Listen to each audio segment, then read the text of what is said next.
Welcome back to Girl Talk.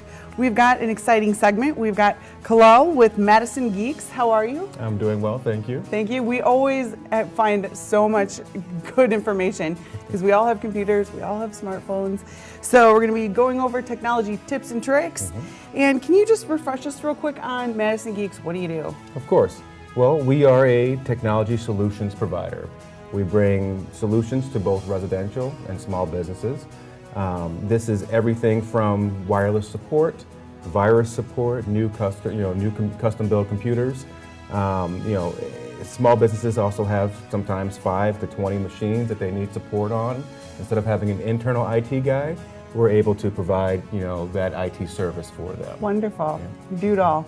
And I know we've talked about this before. It doesn't make it any less relevant or any less scary for that matter. But can you remind us a little bit about scams and internet scary things out there? There's a lot of them, and unfortunately this is something that comes up almost daily. It can be a small business owner that's clicking on an email from FedEx and they think it's legitimate. It has the FedEx logo on it. It can be just yesterday I had a lady who was recently scammed over the phone who had gotten a PayPal notice come through that said that her account was deactivated.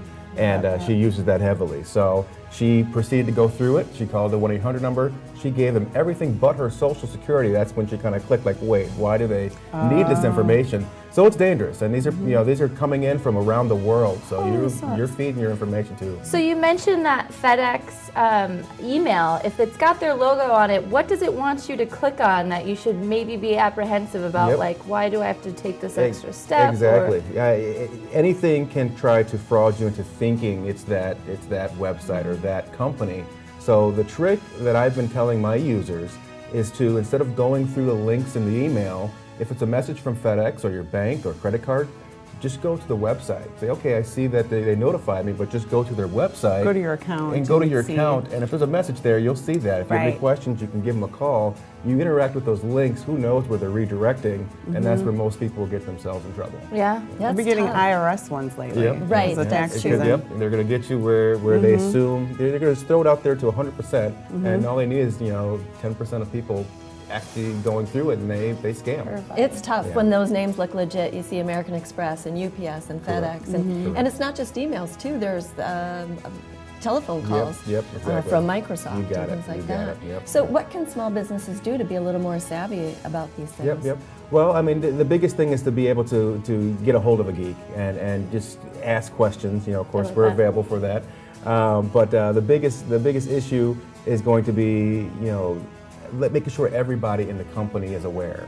If they're not aware, then the receptionist or someone your office manager, someone who's outside of the main management but might have access to accounts, is able to feed that information to them, and we see that quite a bit as well. And that can dominate the whole business, their server, their internal information, and that can be very devastating for a company. Sure.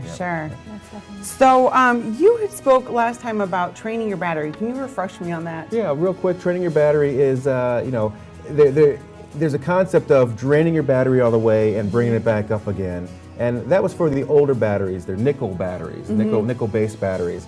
And now we use lithium batteries, and those don't need to be trained as much. They can just be plugged in and powered up and ready to go. So, the concept has kind of continued on from the older battery type, and it's just not necessary anymore. But one big thing that I've been recommending to my laptop users is, I have a lot of users that use laptops primarily, always plugged in. If you could always have it plugged in, you can just take the battery out, if it can come out. Not all can come out. But take the battery out, set it aside, and if that is the case, maybe take it out when it's at 50 or 60%, not fully charged, and that way it's not going to degrade as quickly.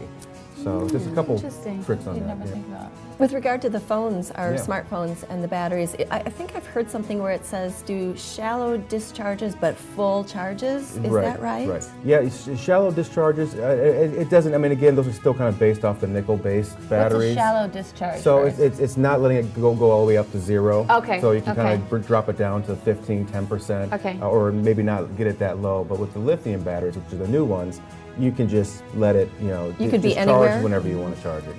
Really? Great. good information. Well, yeah, you shouldn't have to think about it that much, right? Right. But sometimes you get trouble with it, you know, where it'll just shut off if it's like at 30%. But thank you for answering our questions. Thank you for having me, Ken. Always time goes so fast with you here. Our favorite geek. Yeah. So check out MadisonGeeks.com. If you have any questions, just get a hold of Kahlal. And we're going to be right back with Rosie's Coffee Bar and Bakery right here on CW57's Girl Talk.